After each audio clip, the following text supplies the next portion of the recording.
Welcome to 6 Points. I'm Austin Wolfclaw, and this month we will be heading overseas to give you information on a historic vote that changed European history. The Brexit. Point number 1. Joining the list of other things that don't need to be blended, like Boobygate or Brangelina for example, the Brexit is a portmanteau of the words British and exit. It's exactly as it sounds, a British exit. But from what? Point number 2. The European Union.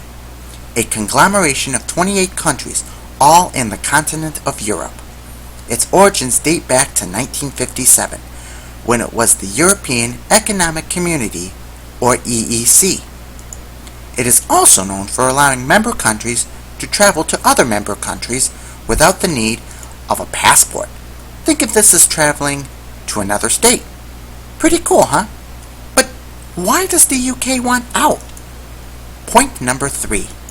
Supporters of Brexit state that the UK has no control over its own government, its borders, or its laws. The EU does.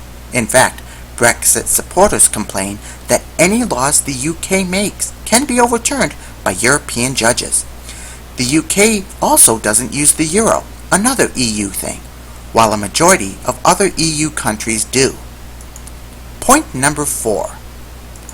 During my research on this topic, I discovered that most people in support of remaining in the EU never actually defend the EU or say that immigration is good for the UK.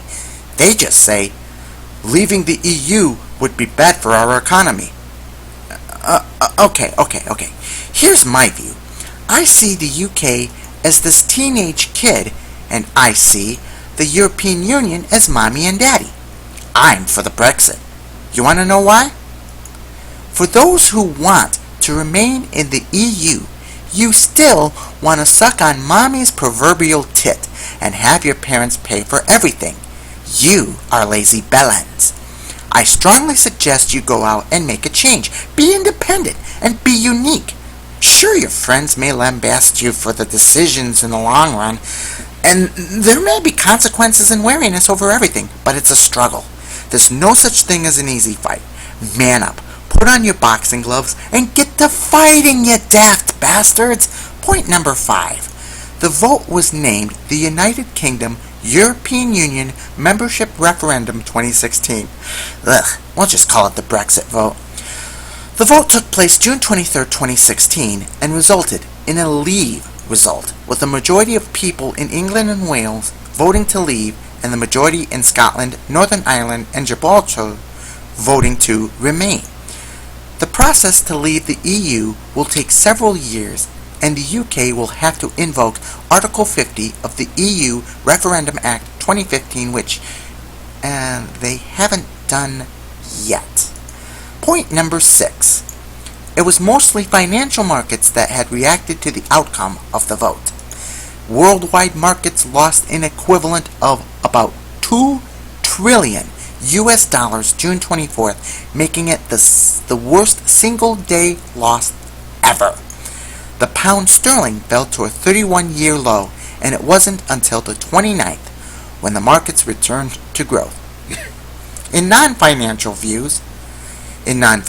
news, the Prime Minister of Great Britain stated he would resign because his side lost. Crybaby. Also, Scotland announced it would plan for a second vote, one to secede from the United Kingdom, just to secure its place in the EU. Scotland may also try and block the UK's withdrawal from the EU. Scotland really loves that mommy milk, don't they? That's all for this month. We'll see you in late July for another 6 Points. I'm Austin Wolfclaw. Take care, everyone.